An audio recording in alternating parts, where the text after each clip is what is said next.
Africa, Spain won over millions with a new brand of football, the beautiful game in practice. Everyone else was just fighting it out in the crowd. Uruguay were an exception. They had two attackers who were feeding off of each other and breezing past the opposition. At the age of 30, and after a sluggish start to the tournament, Diego Forlan was scoring goals for fun. This had been the template of Forlan's career, and it would take Uruguay to the semi-finals. Luis Suarez and Diego Forlan were at the top of their games and eager to overcome any obstacle that came their way. Only the resolute defence of Netherlands in the semi-finals would stop them. Forlan would score to equalize in the first half, but it was not enough in a close-fought game. With the Sky Blue missing the buck-tooth assassin thanks to his heroic save against Ghana. 10 years on, Luis Suarez continues to shine with Barcelona. His partner in crime, Diego Forlan, hung up his boots 2 years ago at the age of 38. He was scoring goals for fun in HK Premier League. 2 years ago, he helped Peñarol to yet another title triumph and also helped them progress in Copa Libertadores, all at the age of 36. But it was not always like this for the Montevideo native. He had to struggle his way to the top of European football. His father's connections helped. If Diego Maradona is vouching for your abilities to Sir Alex Ferguson, you are not an ordinary person. Then again, Pablo Forlán was not an average player. He had represented Uruguay in 2 World Cups, had been Uruguayan champion with Peñarol and won the Copa Libertadores. Doors were open for Diego, but he had to walk through them to get the job done. There were glimpses of potential in Diego, but did not always tick. He had a late introduction to football and would have been famous as a Uruguayan tennis star, but chose not to. Football it was, and he toiled his way. At both Independiente and Manchester United, he had rough starts. Sir Alex's patience ran out with him after 2.5 years, but probably with more time, he might have adapted to the Premier League. It's one of those fantasies fans of clubs have when they see a player enjoying football elsewhere. For Forlán, it was in Spain. Hello everyone, and welcome to yet another exciting video on your favourite channel Goalside, which aims to force you into looking at the game very deeply and find out things that you might not get to see anywhere else. Before we begin, don't forget to participate in our lottery and stand a chance to win a $100 Amazon gift card. All you have to do is like our video, subscribe to our channel, and answer the hidden question you'll find later in the video in the comments. Good luck! We keep churning out cool stuff all the time, so if you haven't already, subscribe to our channel, like our videos, share them with your friends if they argue with you about a particular topic. Trust us, our discussion is going to enlighten them. In today's video, we're going to cover the career of Diego Forlan, how he rose from the ashes of disappointment and led both Uruguay and Atletico Madrid to great heights. His time in England was bad, to the extent he did not score a single goal in his first year. More of this and other topics that shaped Forlan's career. We'll talk about Forlan's importance for Uruguay and how he took them to the semi-finals of the 2010 FIFA World Cup. While we're at the subject of competitions, Atletico Madrid's Europa League triumph will also be discussed. He's been blessed to play alongside some of the best attacking talents of this generation, and it will be a shame not to touch upon them. So let's begin on a journey that will give you guys an insight into his career. It was not always easy for him, and we want your opinion. Once you watch the video, let's start a discussion in the comments section. Starting in Argentina. Pablo, Diego's father, played at the heart of Peñarol's defence for 7 years. He would then go on to line up against Pelé in Brazil. During his distinguished career, Pablo will call the likes of Diego Maradona his friend and named his son after him.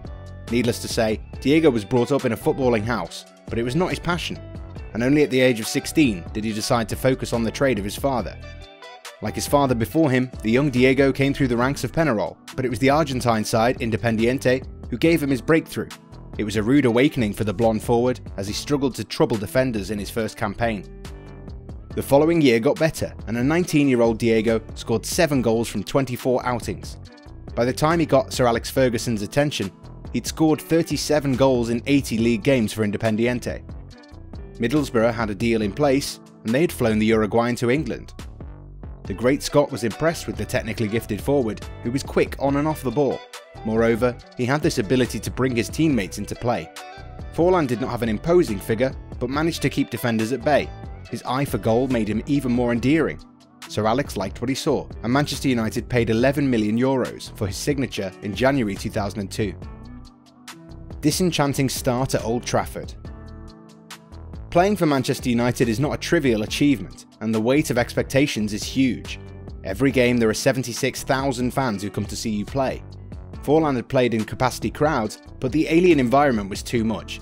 he was playing for the Red Devils jersey 7 days after his transfer. It was a matter of too much too soon. In a month's time, Forlán was coming on to play in the Champions League. Sir Alex is known to be accommodating with his young charges, and Diego got similar treatment. His first season was nothing short of a disaster. 18 appearances, 13 in the Premier League and 5 in Champions League, and the goals column read nothing. 0. His time at Manchester did not improve, although he did get amongst the goals. In September 2002, David Beckham allowed him to take the penalty against Maccabi Haifa, when the scoreline already read 4-2. A month later, his first goal in the Premier League would arrive, a 77th minute equaliser in a home 1-1 draw against Aston Villa. Goals came irregularly, and Forlán finished the season with 6 goals from 25 Premier League outings, 9 from 45 appearances in all competitions. His showings in cup competitions improved next season, but Premier League numbers remained dismal. Sir Alex's patience had run out, and he started looking for other options. Another youngster, Thierry Henry, was absolutely tearing apart English top-flight football, and United had a hard-working forward who did not produce significantly in front of goal. Forlán was sold to Villarreal at the start of the 2004-05 season. He made 98 appearances in 2.5 years and only had 17 goals to show for.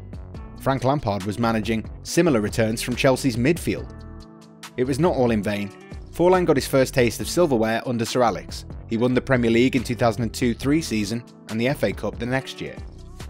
This experience came in handy for him at Villarreal, who paid €3.2 million for his services. It would prove to be a bargain, as he won the Pichichi in his first season at El Madrigal. Moreover, he shared the European Golden Shoe with Thierry Henry. Forlán was in his element in Spain. The game was more fluid, and he had more freedom to impact the game.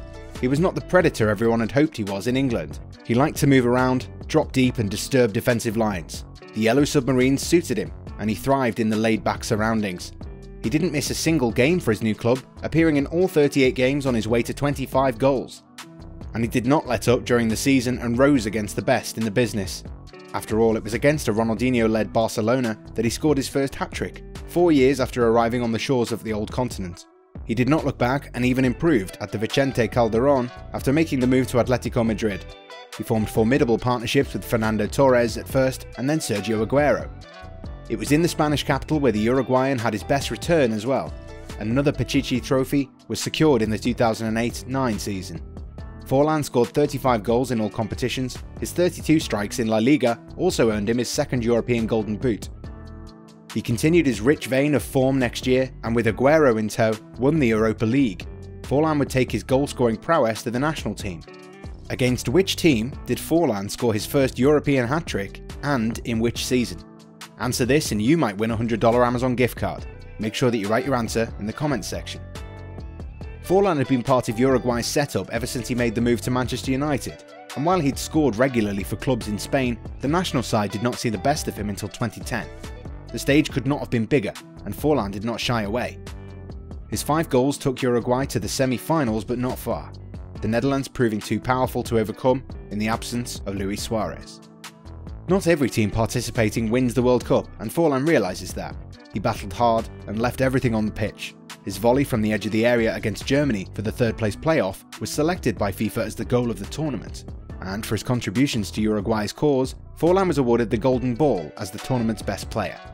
After the World Cup, Forlán continued to score goals, but did not reach those previous heights. He would not replicate his club form, but was a different beast in national colours.